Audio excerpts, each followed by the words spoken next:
Olá, seguidor, seguidora, sejam muito bem-vindos, sejam muito bem-vindas. Bom, galera, esse nosso canal aqui, nós vamos começar hoje aqui com um react aqui com o padre Fábio Marinho e o mestre Sabino, professor Sabino, aqui no canal do podcast Três Irmãos Lixeira, tá? Todos os créditos aí pro canal e também o link estará na descrição.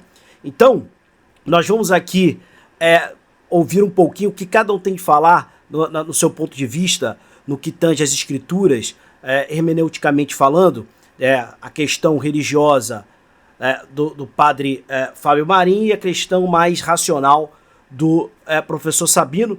E dentre esses dois eu vou interromper de vez em quando eu achar necessário, para então a gente colocar, debater aqui de igual para igual, ou até mesmo expor alguma coisa equivocada de ambos, né, que eu considerar equivocado que ambos digam, com base nas escrituras, com base no que tange aí a origem da humanidade, da Bíblia, etc. Beleza? Então, já aproveita para dar aquele like, inscrever-se no canal e ativar o sininho com todas as notificações, porque nosso canal aqui está começando, é um canal novo e eu preciso da ajuda de vocês para que a gente leve mais conhecimento ao maior número possível de pessoas. Beleza? A ideia nossa é de fazer as pessoas refletirem e principalmente despertarem, tá? Para que nós saímos aí dessa Matrix. Vamos lá?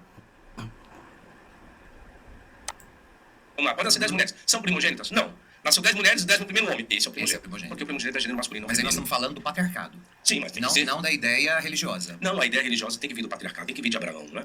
A aliança é feita com Abraão, a circuncisão é feita no homem, não na mulher. Então você tem todo um trâmite cultural judaico que é tudo gênero masculino. Então agora, por mais que Maria viesse da tribo de Judá, não tem como, porque tem que depender do pai. Se ela fosse da tribo de Judá e um pai, vamos dizer assim, um pai biológico, da tribo de Benjamim seria? Não. Então se ela fosse da tribo de Judá e o pai da tribo de Judá, opa, aí beleza, aí sim. Aí você tem a característica de um Messias, que é isso que Mateus quer inserir. Mateus quer relatar o seu evangelho para fazer essa construção de que Jesus de fato e verdade foi o Messias.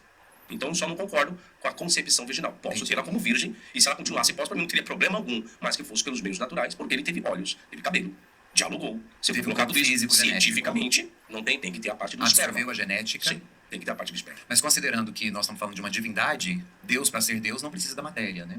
Uhum. E quando Deus decidiu ser homem, ele quis passar pelo útero materno, porque o útero é a casa, é a matriz, né, de onde todas as coisas... Bom, quero interromper aqui já, mas algo equivocado, né?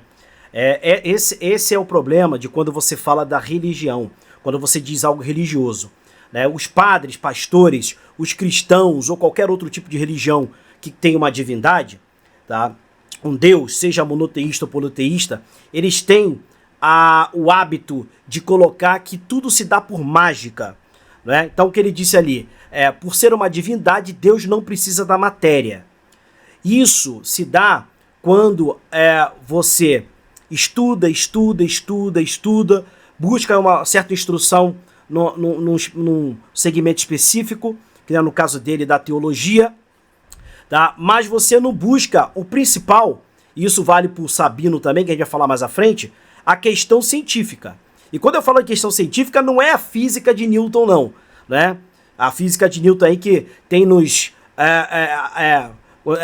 atrasado milênios, tá? Eu estou falando da física quântica, tá? Da física quântica, que é principalmente a física quântica. Então, quando você entende um pouco de física quântica, você não precisa ser um físico para entender de física quântica, né?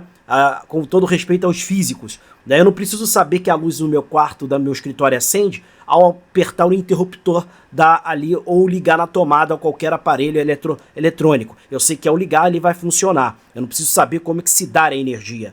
Então, eu sei como é que ela funciona ali no básico, mas é mais do que suficiente para você ter um entendimento do que é eletricidade. Então eu digo aqui a mesma coisa. Então essa coisa de dizer que não precisa de matéria é porque não conhece nada de física quântica, não conhece nada do funcionamento de um átomo, nada de frequências vibracionais ou de outros tipos de energias, como a rádio, gama, etc. Não sabe nada, e aí ele tem esse parecer de que precisa sim, mesmo a fonte criadora, o que ele chama de Deus, que fique bem claro que eu creio em Deus, que vocês chamam de Deus. Só que o Deus que eu creio não é um senhorzinho de barba sentado num trono e tem o planeta Terra como centro dos universos, né? E ele fazendo a gente ali, achando que tem que fazer, criando leis, etc. Tá? Existe a fonte, a criadora de tudo, e a física quântica comprova, ratifica isso, tá? Que existe algo acima de nós, uma força, uma energia que construiu isso tudo. Então, para você tem que ter a matéria, a antimatéria. Não é? Você não tem matéria escura, você não tem como criar nada através do átomo se você não utilizasse da matéria. Seja, essa matéria ela pode ser diversas formas de acordo com essa sua dimensão. Não só na nossa terceira dimensão, essa aqui, que é uma ilusão, não é? Depois a gente pode falar isso mais pra frente, tá? Mas em outras esferas, outras dimensões mais acima também, mesmo eles tendo corpos e energias serem mais fluidos e mais energia pura, ainda assim existe a matéria, que é o tipo de matéria, a densidade de acordo com aquela dimensão. Beleza? Vamos lá. Coisas saem. Vamos devagar aí, padre, agora. Deus, aí agora ficou complicado agora. Deus desejou ser homem. Peraí, então Jesus é Deus. Jesus é Deus. E o pai dele é quem? Não, desculpa, eu tenho que parar aqui de novo, gente. Deus desejou ser homem. Olha, você vê que ó, quando você se questionar de onde nasceu o machismo, tá? Você pode colocar isso na conta da Igreja Católica Apostólica Romana, não é? Porque, na verdade, essa discussão ela é até meio em vão entre esses dois. Eles são grandes estudiosos, eu respeito, são dois mestres. Mas é tão irrelevante isso, porque essas escrituras, ou seja, o que foi passado para a Bíblia, tá? Na verdade, foi tudo adulterado e manipulado pela própria igreja, e a gente pode falar mais à frente aí, lá no Concílio de Nicéia em 325 d.C., tá? Então, você até dialogar sobre algo que já está manipulado é chover no molhado, né? Chega a ser uma insanidade, não é? Porque essas escrituras são de livros apócrifos e de escrituras muito antigas, principalmente as sumérias, que foram ali colocados e manipulados e adulterados para se tornar a Bíblia, tá? Isso aí é comprovado, ratificado, a gente estudou e buscou isso, tá? Inclusive as tabuletas cuneiformes, com a escrita cuneiforme, que é muito mais antigo que hebraico, aramaico, grego, né? Muito mais antigo, né? Tô falando aí o cuneiforme aí de 100 mil, 200, 300 mil anos, tá? Então, e o ciclo bíblico ele só se dá de apenas 6 mil anos, como se 6 mil anos para trás não existisse nada no planeta Terra. Não é estranho? Claro, porque eles usam justamente as escrituras sumérias para ter como base a Bíblia Sagrada. Beleza? Vamos continuar aqui. Então essa coisa de dizer que Deus é homem, a mulher, tem países ainda hoje árabes que a mulher não pode estudar, não pode dirigir, ela não tem direito a voto, não tem direito a nada, e esse machismo ele se propaga ainda hoje, nos dias de hoje, em século XXI, tá? É incrível. Na verdade, não foi nem a própria Igreja Católica que fez isso. Milênios antes de outros seres quando aqui chegaram, que a gente pode falar isso em outro vídeo, que são os Anunnaki, não é? Que inclusive tem até no meu livro aqui, ó, nesse meu livro, né? Despertar o seu Deus interior para libertar-se da Matrix. Aqui eu falo não detalho 100%, mas o suficiente para você entender quem são os Anunnaki e de onde viemos. Então, daí que tudo começou e dessas escrituras que eles foram copiando, adulterando e chegamos ao que temos hoje que chamam de Bíblia Sagrada, tá certo? Volto a dizer, eu creio em Deus, tá certo? Só não creio quem escreveu a Bíblia porque eu sei que não foi através de Deus. Eu sei, né? Estou aqui atestando. E a gente vai falar mais pra frente aí. Ele é o próprio Deus. Quantos deuses nós Existe temos? um só em 3 pessoas. Como que é isso? O senhor nega a trindade? Não é questão de negar, é questão de explicação e fundamentação. Como que é isso? Me explica agora. A manifestação do Pai como criador de todas as coisas, o Filho como a razão pela qual todas as coisas foram feitas, e sem ele nada do que existe existiria, e o Espírito como aquele que é o operário, que realiza todas as coisas desejadas pelo Pai e que são concretizadas no Filho. Esses três podem se manifestar ao mesmo tempo? Eles estão unidos. Não, veja bem. Eu só falei unidade em pessoa. Eu falei se os três podem se manifestar distintamente ao mesmo tempo, pode? Pode, os três podem se manifestar. Então, como se manifestaram? Então isso é politeísmo, não é monoteísmo. A grande confusão... Ou enoteísmo, melhor seria. Também. Enoteísmo. Ah, tá. Ok, aí nesse quesito... Nessa perspectiva, inclusive nos primeiros séculos, a grande dificuldade de se crer para as novas comunidades convertidas era a ideia de que como acreditar que um Deus pode ser 3. Por isso que vai surgir desde o início, né, em Alexandria, a grande heresia de Ariano, porque a ideia de que Jesus não poderia trazer em si a divindade, né, e o primeiro concílio vai justamente servir para isso, dizendo que ele é verdadeiro Deus e verdadeiro homem, né, que é o símbolo do credo de Nicéia. Porque os cristãos eles vão entender que a manifestação de Deus está para além da compreensão humana e que Cristo não é meramente um homem. Então, portanto, ele é obra do Espírito Santo, como é o sonho revelado em Lucas para José e tudo mais. O senhor até citou isso, né? Então, aqui, vamos parar aqui mais uma vez. Então, vocês veem aí que é o lance sempre do machismo, né? E dizendo, aí ele vem falar do concílio do credo de Nicéia. Ora, gente, quem disse para aqueles homens velhos da época, sábios e anciãos lá da época do Concílio de Nicéia em 325 depois de Cristo, né, quem disse para eles que o que deve estar no cânone ou não? Então eles pegaram várias escrituras antigas, escolheram aquilo que lhes foram conveniente, adulteraram para que fosse a manipulação e mantivesse a subserviência, o controle sobre as pessoas, e funcionou, que até hoje se dá, porque Roma sabia que não ia perpetuar e perdurar o seu poder, né? Mas que as pessoas, o Constantino, o imperador Constantino, muito inteligentemente, sabendo disso, né, que a igreja até então já tinha um poder muito grande, tanto ou até mesmo maior do que o Império Romano, uma vez que a questão cristã estava muito forte, então ele deu a maior sacada de marketing de todos os tempos. Então ele passou, na verdade, o poder todo sempre foi da igreja, né? Então ele uniu ali o poder de Roma ao poder que já era, na verdade, dominado pela Igreja Católica Apostólica Romana, e deu certo, que hoje eles não dominam mais, ou seja, os países com lanças, né, catapultas, invadem, porém eles invadiram e mantiveram na subserviência de uma forma, vamos dizer assim, de paz, trazendo a palavra de Jesus, né? E aí você consegue dominar as pessoas sem levantar uma lança, sem matar ninguém. Apesar que religiosamente nós sabemos que por causa das religiões, pessoas todos os dias se matam umas às outras, né? Guerras entre o Líbano, aquele povo de lá de Israel, até hoje em guerra, e eles só vivem guerra, né? Israel aí, né? Vamos entrar no âmbito político, mas sendo financiado pelos Estados Unidos, que ambos financiam a Ucrânia, por aí vai, tá? Então, essa questão do machismo, essa questão que tem que ser homem, porque é o seguinte, se todos nós, vamos usar a lógica, se todos nós viemos de uma fêmea, nós nascemos de uma fêmea, eu não estou dizendo que Deus, a fonte, é feminino, mas vamos usar a lógica. Se nós todos nascemos de uma fêmea, por que Deus tem de ser homem? Se usar a lógica e razão.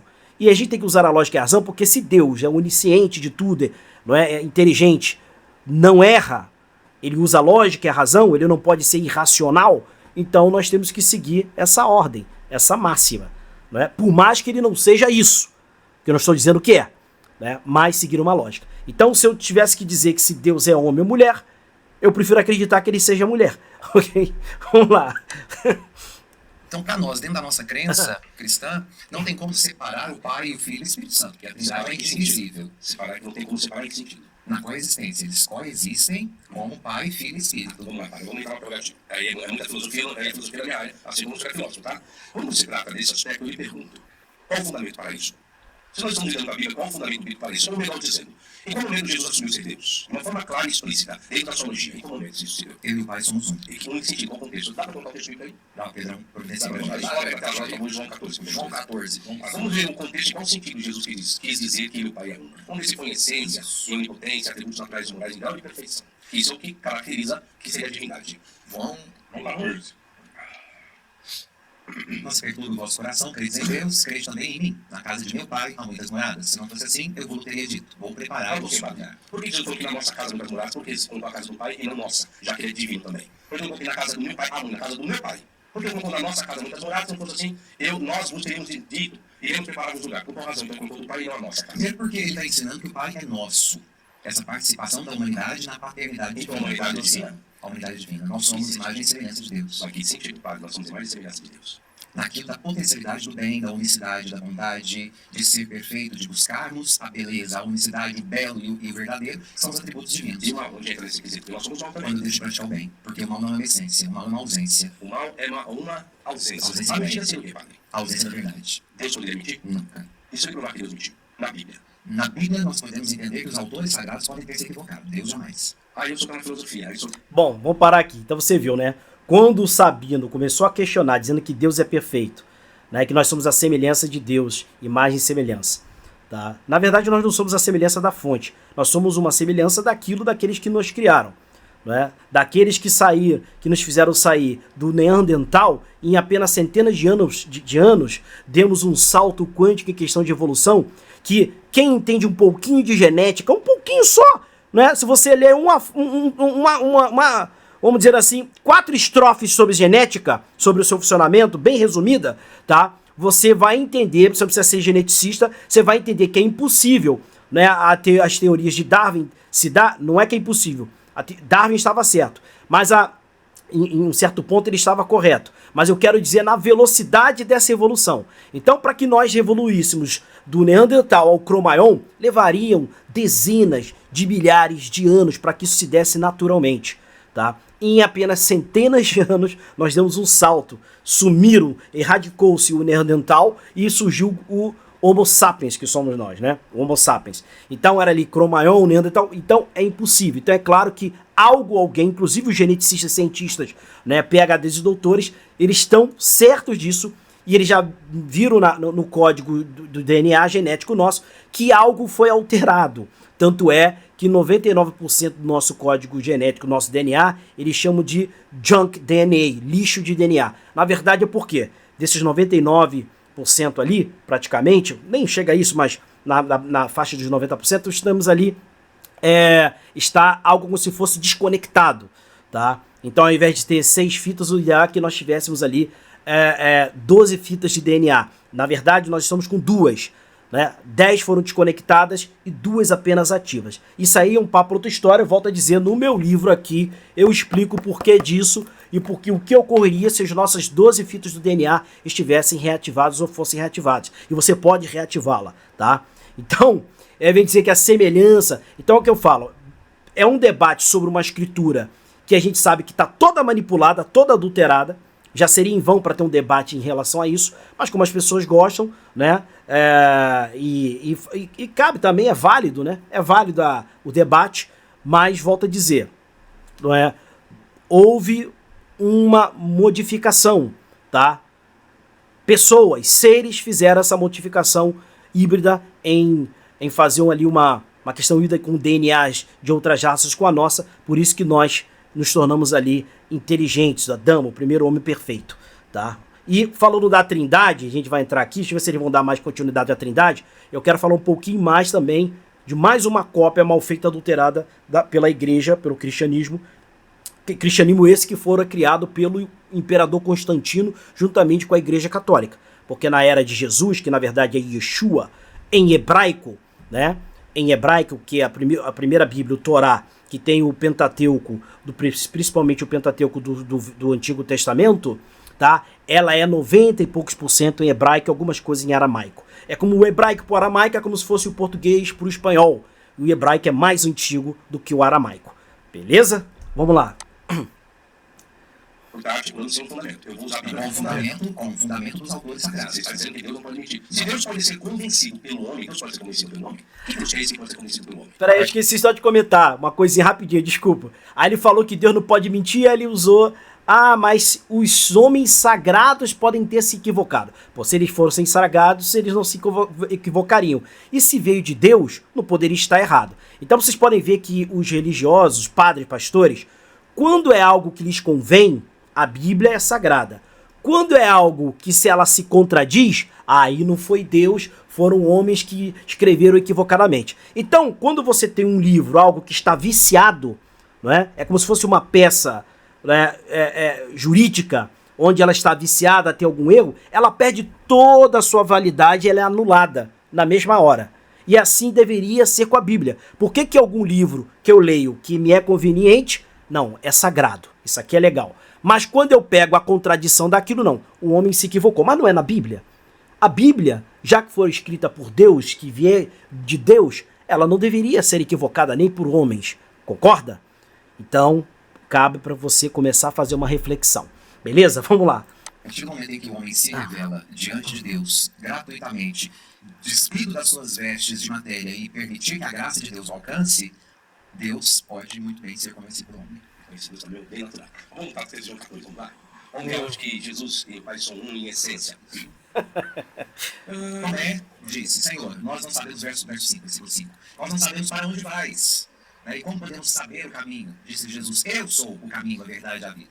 Ninguém vai ao Pai senão por mim. Vamos falar aí. O versículo 6 fala, existe uma questão interessante ali. E se agora Jesus parece que ele tinha o Pai, né? Eu Apenas ele, eu sou o caminho, Eu vim para isso. a verdade e a vida. Ninguém vem ao Pai senão por mim. Quando você pega esse senão, essa alternativa, essa condição condicional alternativa, senão por mim, não é vai ao Pai como muitas pessoas entendem. Ou seja, você tem que ter Jesus para ter acesso ao Pai à eternidade. Não está escrito isso. O verbo não é ir, o verbo é vir. Ninguém vai ao Pai. Então ele está dizendo que ele vai ter uma coisa em comum. Aí vamos continuar para ver o que seria isso? Se vós conhecesseis a mim, também conhecereis a meu Pai. E já desde agora o conheceis e o tendes visto. Peraí. Vai entrar a questão em lógica e vai fazer esse argumento. Ele diz, Senhor, mostra-nos o Pai, o que nos basta. Disse Jesus, estou há tanto tempo convosco, não me tendes conhecido, Filipe. Quem vê a mim, vê o Pai. E como dizes tu, mostra-nos o Pai? Não crês tu no ato de fato, no ato de crença e fé. Não crês tu que eu estou no Pai e que o Pai está em mim? Agora é o detalhe.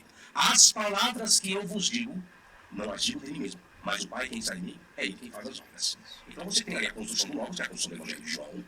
Então você tem a palavra e você tem o cumprimento dessa palavra por intermédio do Pai. Então são duas coisas distintas. A palavra não é ação. A ação vem por intermédio da palavra. A palavra por si só pode ser construída se o Pai construir por intermédio da palavra. Então não são coisas distintas, são a mesma coisa nesse caso. Tá?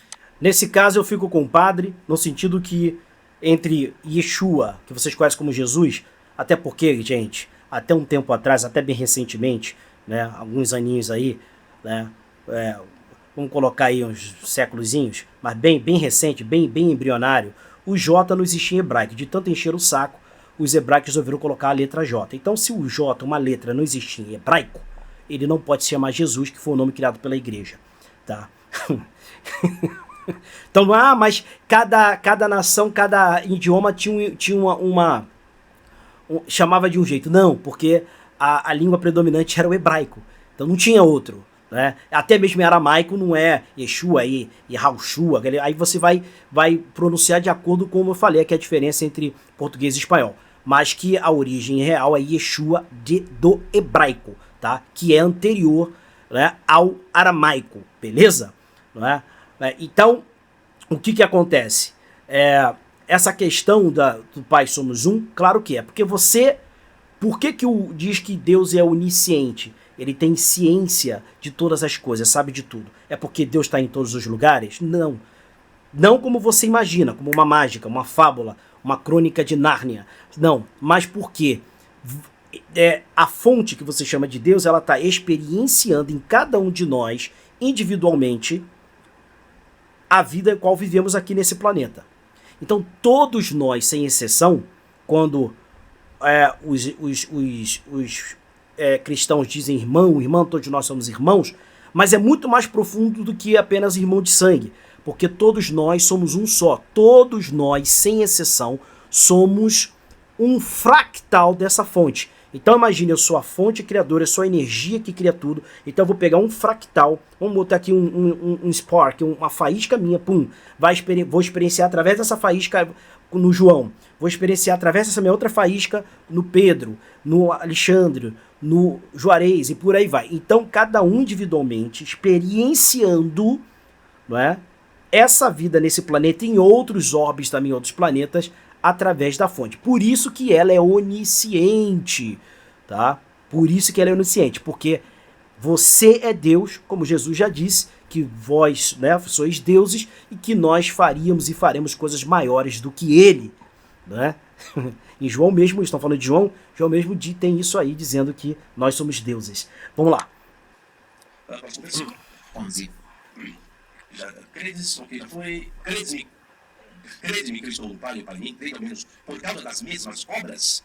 Na verdade, vos digo que aquele que crê em mim também fará. Olha que interessante isso. As obras que eu faço, elas fará maiores do que essas, não se aquele já feito, porque eu vou para o meu Pai. Assim como que ele vai, se o Pai já está. Você vê que não é uma construção redundante. Você vê que, quando você vai seguir o texto, primeiro ele coloca que o Pai está com ele. Eu sou o caminho, a verdade e a vida. Ninguém vem aparecer por mim. Porque eu e o Pai estamos aqui juntos, fazendo as mesmas obras. Eu sou o verbo, o Pai é a ação. Mas vocês farão algo maior daquilo que eu já fiz. Aí estou divinizando os seres humanos também, dentro desse contexto. Só que eu vou para o Pai. Mas só que o Pai já estava com ele, fazendo as ações. Então o Pai tem que continuar com os seres humanos que fazem as mesmas ações. Justamente é isso que o contexto está dizendo que João quer relatar. Aí eu pergunto, Padre, dentro desse texto, João 14, não está colocando que os dois têm a mesma essência. Diz que os dois podem fazer a mesma obra, mas que cada um tem uma funcionalidade diferente do outro. Como que é isso dentro de uma unidade? 3 personas numa única divindade. Veja, a personalidade, a pessoa, entrega a cada um a independência. Mas a divindade é uma só. Deus se desdobra enquanto Pai que deseja, enquanto Filho que cumpre, enquanto Espírito que realiza. Quando o próprio Cristo vai continuar ali dizendo: se me amais, guardais os meus mandamentos, e eu rogarei ao Pai, e ele vos dará outro Consolador, né? Ou advogado do grego, né? Que é paráclitos, para que fique convosco para sempre. Então veja, é o desdobramento do Pai, do Filho e do Espírito que permanece no coração daqueles que recebem por meio do Espírito Santo o batismo. O Espírito de verdade que o mundo não pôde receber, porque não o vê nem o conhece. Então, aqueles que não viram o Espírito e que não tiveram a experiência do Espírito podem negar a sua existência. Não viram e não o conhecem. Mas vós o conheceis. Por quê? Porque o Espírito, assim como o Pai está no Filho, e o Filho está no Pai e no Espírito, e o Pai está no Espírito e no Filho. Então, essa aliança que é ininterrupta entre Pai, Filho e Espírito é a aliança trinitária que nós contemplamos na pessoa do Filho que foi dado a conhecer, porque assumiu a matéria humana e se tornou gente como a gente. Então, no Filho, nós temos a presença do Pai, o rosto humano da divindade. No Filho, nós temos o rosto divino. Né? Através do Filho, nós temos na humanidade o rosto divino de Deus. Então, tá aqui, ó. Toda vez que você lê a palavra Deus na Bíblia, na verdade era para ser deuses. E justamente no Concílio de Nicéia, na criação do cânone, foi quando a Igreja Católica, junto ao Imperador Constantino, resolveram tirar a questão do politeísmo e colocar o moniteísmo, que foi propagado por Moisés, que na verdade Moisés também não existiu. Eu não falo que não existiu um ser chamado o que Moisés fez. O nome Moisés, assim como a letra J também não existia no hebraico, não é que não existia o nome Moisés em hebraico, mas na verdade o que Moisés, que a Igreja Católica diz que ele fez, propagou, na verdade foi Akenaton, ou Akenaton, como queira chamar. Tá? Akenaton é sim o pai do monoteísmo.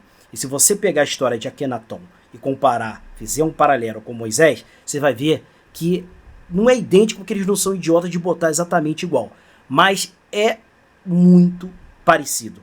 As mesmas passagens, o mesmo processo de moniteísmo, o mesmo processo de ter sido expulso do Egito, foragido da terra de Quemete até então, e por aí vai. Tá? Então Moisés, na verdade, era Akenaton. Esqueça Moisés. Moisés não existiu. Quem existiu foi Akenaton. E a igreja, mais uma vez, mal usou isso aí, mal copiou e adulterou e colocou o nome que eles quiseram no tal Concílio de Nicéia. Né? Vocês podem ver que de Enoque eles não falam muito. A Bíblia etíope, que é muito mais fidedigna do que a de King James, né? Essa Bíblia que você lê, ela tem mais de 13 mil alterações, dados diferentes dessa Bíblia. E dentre essa, existe lá o livro de Enoque. Mas por que eles tiraram Enoque?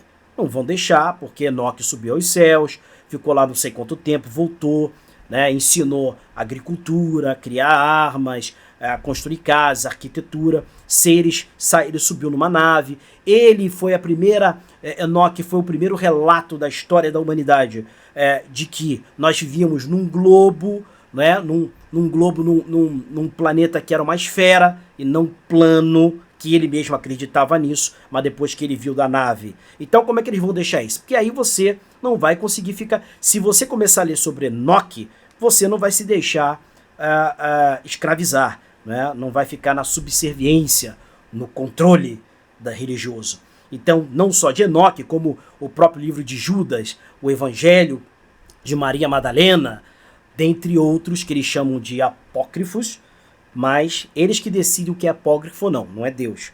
Então você tem que começar a acordar com isso aí. E uma prova que tem dezenas de passagens na Bíblia disso, mas vou pegar uma aqui da Gênese, um dos Pentateucos, inclusive da Torá, e também do Antigo Testamento da Bíblia, ao qual todos leem. E disse Deus: façamos o homem à nossa imagem, à nossa semelhança. Ele não falou, façamos o homem à minha imagem e à minha semelhança. Nossa está no plural. Vamos lá. Gênesis, só um tempo aqui. Gênesis 1, 26, 28 e 31, tá? Daquilo que todos já sabem, porque tem que ser feito. Por mais que eu tenha uma linguagem humana, é isso que o escritor quer fazer, por mais que eu faça uso do antropopatismo, do antropomorfismo, em termos de figura de linguagem, eu tenho essa problemática. Igual eu te coloquei. A trindade dentro de um enoteísmo, sim, é possível essa concepção. Aí só que o problema, eu não consigo colocar os três na mesma essência, porque dentro da concepção enoteísta, eu tenho que colocar que existe um soberano que comanda os outros dois. Porque a trindade que é explícita, que alguns ensinam dentro da academia, é que o Pai e o Filho e o Espírito Santo são três pessoas distintas, não são deuses distintos. São pessoas distintas, não têm a mesma essência, são euteleucos, né? Como homoeuteleucos, algumas pessoas são homoiúsios, em grego, querem colocar a mesma essência ali, três pessoas distintas. Quando você faz três pessoas distintas com a mesma essência, isso é politeísmo. Aí é politeísmo. Agora, quando você coloca alguém comanda, que é o que João está colocando, dentro do capítulo 14, aí você está cursando teísmo. Isso não negaria. Por quê? O enoteísmo é uma concepção de crença muito antiga desde o período dos cananeus. Desde o deus El, o panteão cananeu, que depois originou o pentagrama, que foi então atribuído Deus para a nação judaica. É concordaria. Agora, bom, só um adendo aqui nessa questão da trindade. A trindade é mais uma prova de que não veio de Deus, o Deus que a gente crê, que é o criador do universo, de todas as coisas, porque isso é mais uma cópia mal feita e imitada e adulterada pela igreja, principalmente no Concílio de Nicéia em 325, quando foi criado o cristianismo. Ou seja, muitas pessoas hoje se dizem cristãs, ou seja, pregam e veneram e seguem uma religião que foi criada pelo Império Romano, mesmo sabendo de tudo que o Império Romano fez. E pior, mesmo sabendo que a Igreja Católica, na aquisição de aproximadamente 800 anos, torturou e fez também, que eu não posso dizer aqui, para não quase 80 milhões de pessoas, isso ao longo de quase 1000 anos, vamos botar ali 800 anos, tá? Tá certo?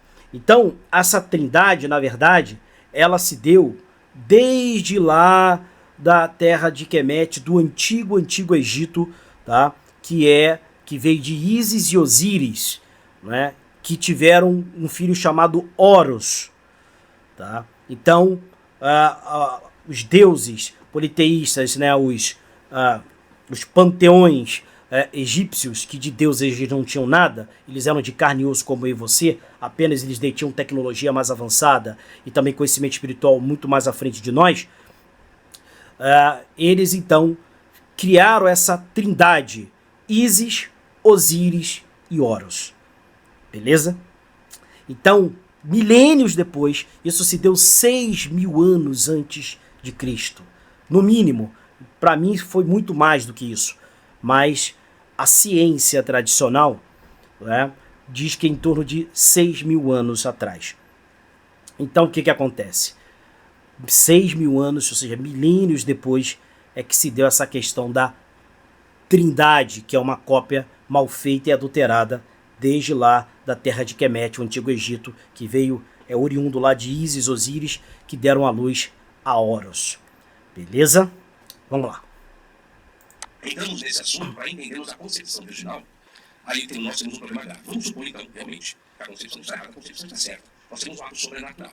Se nós temos essas três essências, o Pai, o Filho e o Espírito Santo, aí a pergunta: se os três estabeleceram as leis para conduzir um povo escolhido, que é o povo israelita, se um escolheu, logo os três concordaram para se escolher. E se as leis são implantadas para essa nação, logo foi aquilo que os três acordaram. Aí se torna confuso porque os três eram leis, aí ao mesmo tempo alguém vai e quebra essa lei. Ou seja, Maria é a noiva de José, é o relato bíblico.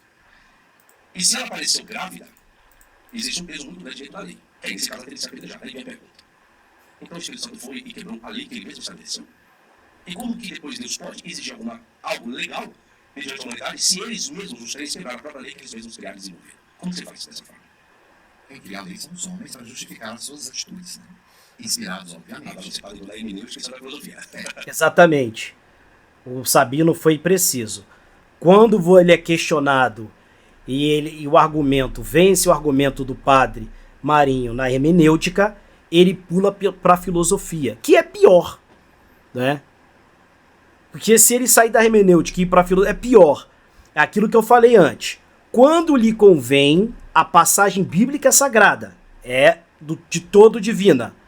Quando vem o contraditório na própria Bíblia contradizendo aquilo que ele diz ser sagrado, foram os homens que... Então, se existe um vício ali, está contaminado um livro que se diz sagrado, por que continuar seguindo fielmente o que ele está dizendo? Porque se aquela parte já está contaminada, foi equivocadamente, né, para mim, propositadamente, colocado essas palavras, por que então eu vou crer que aquilo que ele diz ser divino, que não foi adulterado, é verdadeiro?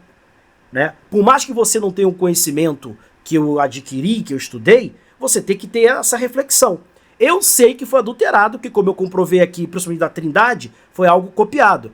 E eu posso te comprovar centenas de passagens bíblicas, centenas delas, que são todas histórias copiadas de livros muito mais antigos, milênios antes da Bíblia, que você vai pegar a história daqueles livros, a epopeia daqueles livros, os poemas daqueles livros, e vai comparar com a Bíblia. Você vai lá, mas a Bíblia surgiu milênios depois. Como pode isso aqui ser tão parecido? Tá certo? Então, é complicado, gente, mas vamos lá. Para favorecê-lo. Nós precisamos entender que o código que é criado pelos homens, ele é um código muito mais constitucional e civil do que um código divino. Porque ele precisa de trazer luz para esse povo que estava se formando no deserto. Então, tanto a primeira lei quanto a segunda lei, o Deuteronômio, vão nos trazer claridade sobre aquilo que as tribos precisavam manter como verdade para que sobrevivessem unidas numa terra nova. Eles vão entrar numa terra nova, que eles vão chamar de prometida, e era preciso ter uma lei comum a todos eles. Então, cria-se aos pés do Sinai a primeira lei, e depois do exílio da Babilônia, isso tudo vai ser ressignificado, né? E ali vai surgir, então, essa ideia que pode beirar a ideia da divindade politeísta, porque todas as comunidades até então eram politeístas e... Bom, então é que não pode beirar a ideia do politeísmo. É politeísmo puro. A Bíblia, como eu falei anteriormente, toda palavra que você lê Deus, God, em inglês, tem que ter um S. Deuses, no caso nosso S é S, no caso em inglês, mais um S, Gods. Né? Mas a igreja, juntamente com Constantino, imperador, como eu já falei sobre a manipulação, eles tiraram o politeísmo e aproveitaram a ideia de Moisés, que na verdade é Akenaton, e colocaram então a ideia de monoteísmo, tá? Então, por isso que eu falo que essa conversa toda, ela acaba sendo em vão, porque é um debate sobre um livro sagrado, uma escritura que todos esses dados, essas informações, são oriundos de escrituras muito mais antigas que a própria Bíblia, só que foram adulteradas e manipuladas pela igreja juntamente com o Império Romano, que são duas entidades que não têm credibilidade alguma, né? Devido à sua história que eles fizeram à humanidade. Todos os genocídios e outras coisas que você já sabe que eu preciso dizer. Tá? Sobre a questão aqui, ele cita a primeira lei do Decálogo, né? É outra imitação.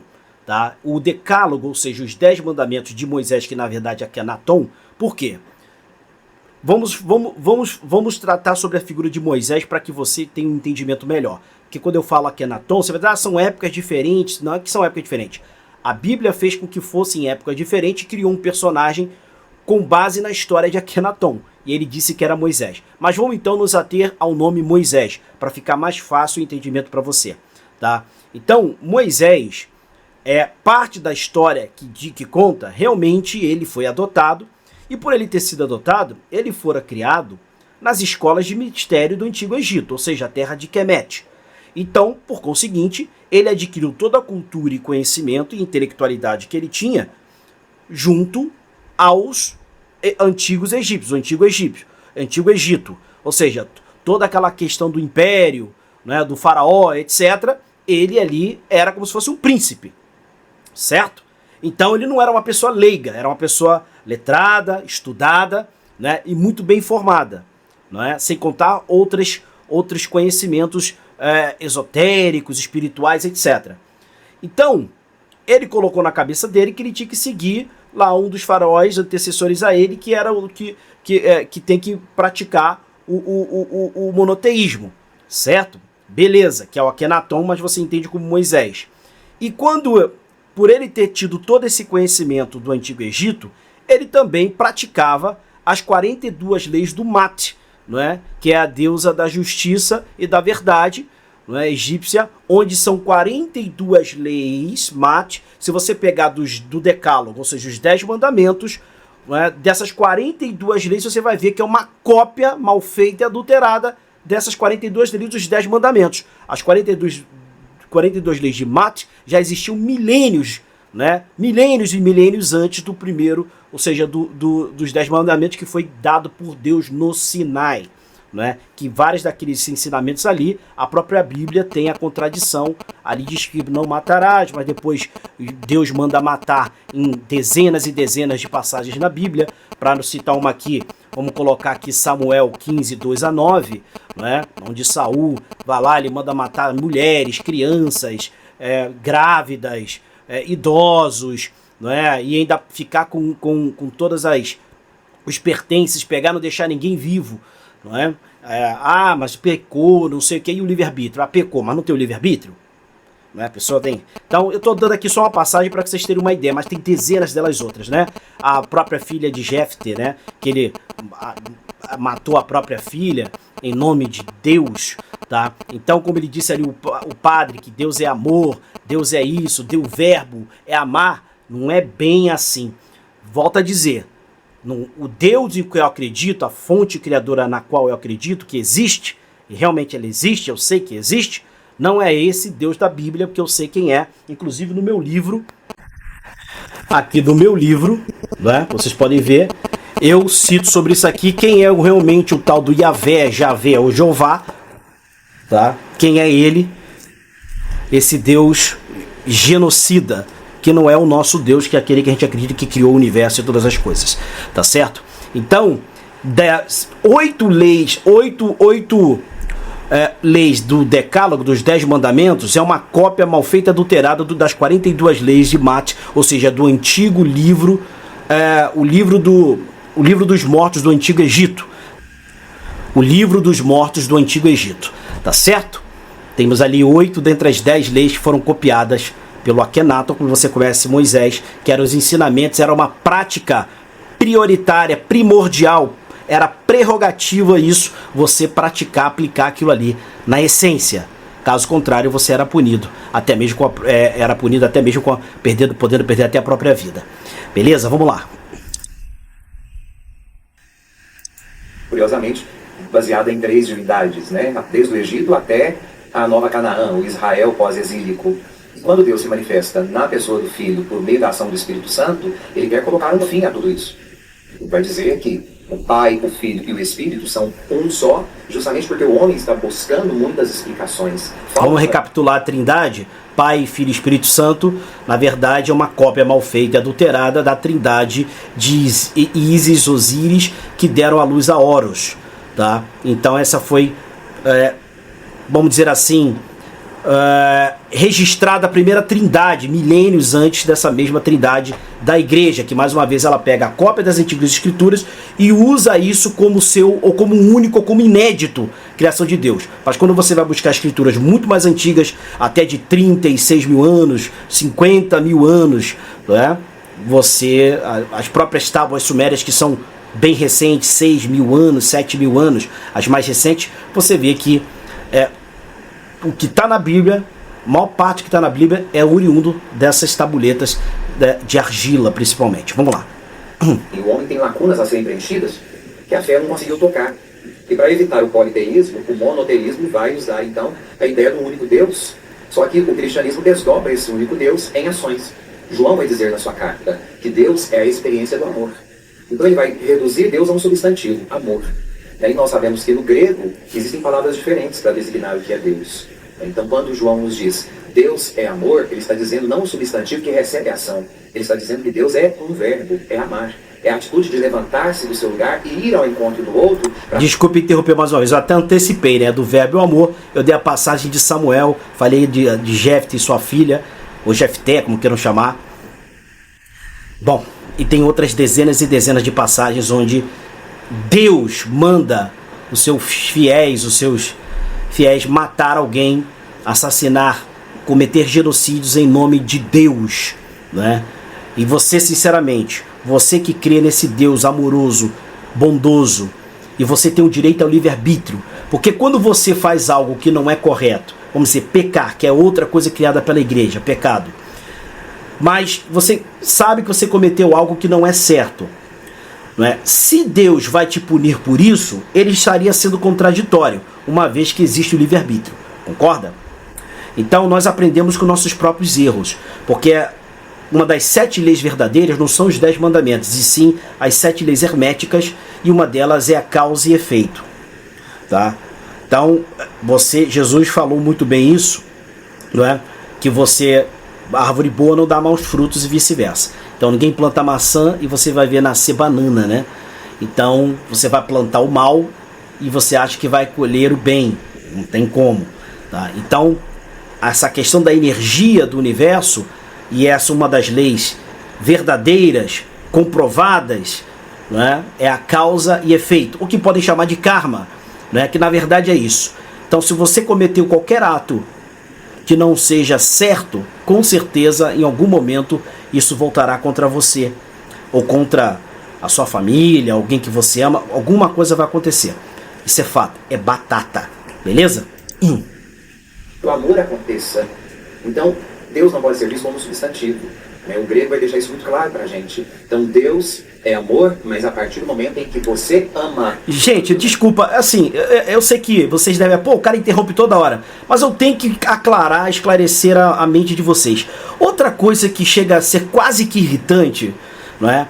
É essa narrativa do grego, que o grego, que vem do grego. Que grego é o escambau? O grego é um embrionário, é um embrião comparado ao Antigo Egito. Os gregos, Platão, Tales de Mileto, que diz que é o pai da filosofia, uma ova.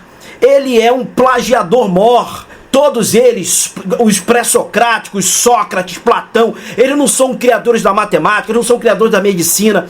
Então isso tem que mudar, sair dessa matrix. Até quando? Daqui a pouco vão passar mais 2, 3 mil anos e a gente vai continuar com essa narrativa que tudo é da Grécia, que o primeiro idioma é o grego. Que grego? O grego está longe de ser o primeiro idioma, língua mãe que teve nesse planeta. Muito longe, milhões de anos depois surgiu o grego, tá? Eles imitaram tudo dos egípcios. Eles imitaram, plagiaram tudo, esses filósofos, todos sem exceção. Todos, os principais, os mais famosos, estudaram nas escolas de mistério do Egito. Eles foram formados lá. E eu até entendo que muitos deles não têm nem culpa de terem adquirido essa fama.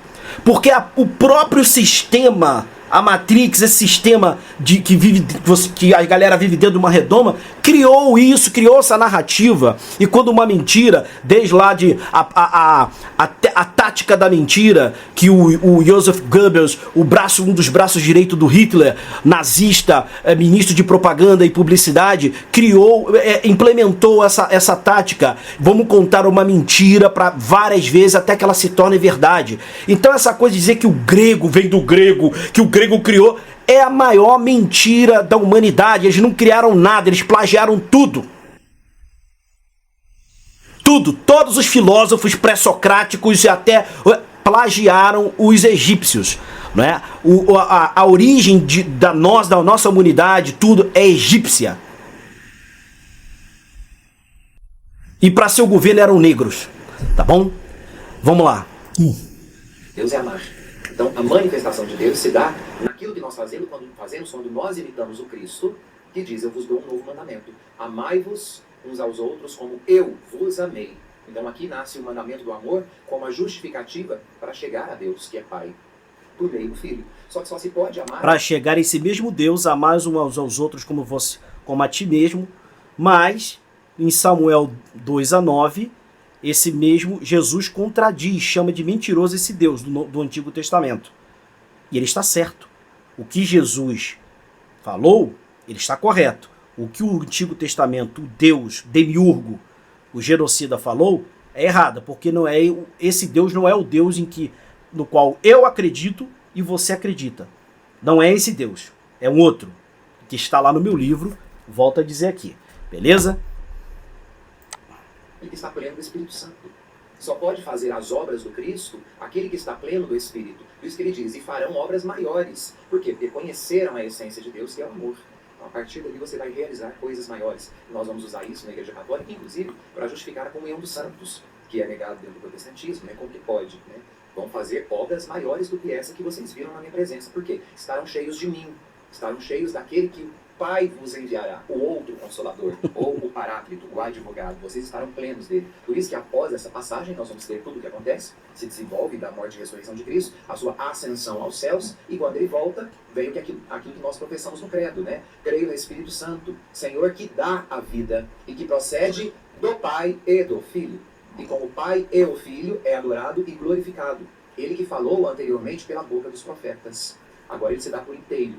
É porque ele é derramado sobre as pessoas por meio do batismo, que é o que o Cristo nos ensina. Padre falou uma coisa a respeito da lei. Ainda até falei, agora o padre só da filosofia, então é lei. O padre colocou que as leis foram criadas pelos seres humanos, certo? Sim. Os 10 mandamentos, então, são humanos, não são divinos, na sua concepção? São inspirados para que os homens pudessem ter uma disciplina. Então, mas dizer que eles são exclusivamente divinos seria um equívoco. Ok, então o relato que fala que Deus tem os 10 mandamentos, é o próprio Deus, então esquece isso. Para o cristianismo, nós entendemos que os mandamentos são dados, inspirados, porém, os homens vão criá-los a partir de uma necessidade de constituir uma lei que fosse comum a todas as tribos que estavam ali formando agora um novo povo de Deus. Ok, então você está dando da lei uma lei humana. Ok, aí na concepção tem que ser sobrenatural. Então a concepção, pouco importa porque a concepção, o Espírito Santo não está preocupado com leis humanas. Logo, então nós não temos nenhuma lei divina, seria isso? Temos a lei divina, sem dúvida nenhuma. Não cometerás adultério, isso aí seria uma lei divina ou uma lei humana? É uma lei humana inspirada, porque era possível naquela época, o senhor bem sabe, como pesquisador, que você tivesse relações com as mulheres dos outros e era comum para as tribos que eram pagãs. Okay. Então o monoteísmo vai tirar esse resquício do paganismo e vai criar a ideia do adultério. Certo? Bom, vamos aqui, essa é outro argumento muito dos cristãos, não é? É importante frisar que que o Jesus Cristo, que na verdade eu já falei que Jesus não existe, existe Yeshua, né, que é do hebraico, anterior, um pouco anterior ao aramaico. Então o que acontece? Essa questão das leis, quando você questiona alguma coisa que a Bíblia é contraditória, né, numa passagem, num livro, ela diz uma coisa, no outro, esse mesmo outro contradiz aquela outra coisa. Aí esse que os evangélicos, os cristãos querem aceitar, usam em seu favor, é divino. Aquele foi o homem sagrado que se equivocou, escreveu errado. Já falei que uma vez que isso aconteça num livro que se diz sagrado, ele já está viciado, ele já perde toda a sua credibilidade. Porque você não tem como garantir que aquela parte que você diz que é fidedigna, ela é divina. Uma vez que a outra está viciada. Tá? Então, se é algo que veio realmente da fonte criadora, sabedora de todas as coisas, a lei dela, ou o que ela disse, tem que ser atemporal. Não existe isso, porque para a época Deus criou essa lei. Ele não pode criar, ele tem todo o conhecimento de todas as coisas, independente das épocas, independente da realidade. Até porque passado e futuro não existe. Você está fazendo doida, não. O que existe é o agora. Não é? Na nossa realidade tridimensional, nós temos essa perspectiva de tempo e espaço. Mas quando você começa a estudar física quântica, que é algo já ratificado, você vai entender que não existe passado e futuro, e sim um agora. Tá? Mas isso é um papo para outro vídeo. O que acontece? Ele tinha que criar as leis que fossem atemporais, que elas fossem, ou seja, atuais, independente da sua era, do seu íon, entendeu? Ou éon, como queiram chamar. Então, o que acontece? Quando você tem uma lei, ele fala, foram os homens sagrados que, de acordo com a época, então é mais uma prova que não vem de Deus, que não é sagrado. E se aquilo não é sagrado, foi criado pelos homens, por que você leva a sério isso e segue a risca? Cabe uma reflexão. Padre, se as leis são humanas, inspiradas pelo divino, logo, as leis existem para serem as pessoas cobradas por aqueles que estão infringindo da lei. Mas ainda assim elas são humanas, ok. Nós temos um problema grave nesse quesito, quando se trata a respeito da Trindade e da atuação do Espírito Santo, entre o Pai e o Filho também. Porque quando nós chegamos a respeito da blasfêmia, alguém será penalizado porque blasfemou. Então existe uma legalidade. Se existe uma penalização, existe uma legalidade. A legalidade existe uma lei. Como que eu posso entender, só que nós fechamos a questão da Trindade, se realmente são as pessoas distintas? Lembre-se de Ísis, Osíris e Horus, hein? Para os outros dois. Quem não pode para um, não pode para os outros dois. Porque então a blasfêmia apenas e exclusivamente contra o Espírito Santo não há de ser perdoado enquanto os outros sim. Se tem a mesma essência, não tem nada de errado, né? A essência de Deus é o Espírito. Então quando nós blasfemamos contra o Espírito, nós estamos blasfemando contra o Pai, o Filho e o Espírito. Não meramente contra a pessoa. Aí Jesus falou que não, toda blasfêmia contra o Pai há de ser perdoada, enquanto o Espírito não. São pessoas distintas, é claro. São distintas, então. Mas o Espírito, a blasfêmia contra o Espírito é justamente negar que tudo aquilo que o Pai fez por meio de Jesus Cristo não é uma verdade. Então o que é blasfemar contra o Espírito? Negar a própria obra da salvação. Nesse contexto, o conceito é exorcismo. A blasfêmia só se dá quando você atribui o ato do exorcismo, o poder de que alguém está exercendo exorcismo ao Beelzebub. Isso é o contexto. Blasfêmia seria isso. A blasfêmia contra o Espírito Santo só se dá no ato de exorcismo. Esse é o contexto, hermenêutica é o que diz. Isso é quando o contexto em que o Cristo fala, né? Quando Esse é o contexto. dizem, acusam Jesus de estar expulsando Beelzebul em nome de Beelzebul. Esse é o contexto. Se eu colocar qualquer outra coisa que seja blasfêmia fora desse contexto, desculpa, eu estou criando uma heresia. Porque texto fora do contexto é pretexto para heresia, aí tá criando uma heresia. Ou seja, o Sabino ali dando uma aula, hermeneuticamente falando, a um padre Fábio Marinho do entendimento do exorcismo, né? É incrível, né? E aí, quando você começa a fazer uma reflexão daquilo que o seu pastor, o seu padre te passa, você vê que não tem muito a ver, tá? E eu falo isso aqui com todo o devido respeito, longe de querer menosprezar o grande mestre padre Fábio Marinho e também o mestre Sabino, dois grandes mestres, tá? Aqui o intuito do vídeo não é de menosprezar ninguém, mas de fazer você uma cabeça pensante, que tem um cérebro, que é inteligente, começar a refletir sobre algumas questões. Isso é importante de você trabalhar esse seu eu superior, para que através do seu eu superior você comece a enxergar coisas que talvez você nunca tenha enxergado, tá? Durante muito tempo eu fui católico, sou batizado em igreja, eu tenho afilhados que eu sigo toda a ritualística com respeito a quem me convidou em batizar, de crisma, etc. Mas eu sei que infelizmente isso tudo não passa de um circo, com todo devido respeito, tá? Tudo é um circo. Batizado não tem nada a ver com a água, de você se molhar na água para você se renovar. São coisas muito mais profundas espiritualmente falando do que apenas isso aí, tá? Beleza? Vamos lá. Mas onde que eu tenho? Eu tenho duas pessoas distintas aí. E Jesus falou assim, toda blasfêmia contra o Pai é ser perdoada. Ó, contra o Pai. O Pai é o Espírito, você está colocando. Aí agora, contra o Espírito Santo não há de perdão. Então não pode ser a mesma pessoa, tá? Porque já está falando do Pai no mesmo contexto que o Espírito Santo. Então tem alguma distinção aí. O agir do Pai se dá por meio do Espírito. Não tem como a gente dizer Concordo que contigo. a ação do Pai se Só dá que por a meio do blasfêmia é Espírito. só outra ou Espírito Santo. Que é a ação de Deus. Então, contra Deus pode ser perdoado, contra o Espírito não. Você vê que são questões distintas. Bom, é nesse quesito aí que eu não concordo, que aí não tem como concordar daí hermeneuticamente. Voltando ao caso de Jesus, na sua concepção, então, o que eu entendi pela pessoa do Padre, as leis são humanas, logo a adultério é magia humana, entretanto inspirada por Deus, mas o sobrenatural ultrapassa as leis que ele mesmo inspirou. Silêncio, então. O sobrenatural a partir do momento em que nós damos abertura para que aconteça a temática religiosa. Porque se eu pego esse livro para ler fora, Então, pessoal, terminou aqui, né? Espero que vocês tenham gostado. Se vocês acharam que é interessante eu trazer mais vídeos sobre o React, sobre essas situações, né? E se vocês tiverem outros vídeos aí que vocês querem indicar para que eu assista e faça um react desses vídeos referente a esse segmento, né? A este nicho, é só comentar aqui, comente aqui, vamos debater, mas eu falo discutir, né? Dialogar de uma forma muito, vamos dizer assim, educada. Vamos ser como diplomatas aqui, usar a diplomacia e respeito mútuo, né? E a gente bate um papo de igual para igual, que eu acho que todos nós aqui somos cabeças pensantes e devemos fazer nossas reflexões individuais. Beleza? Nos vemos no próximo vídeo. Muita luz e até a próxima.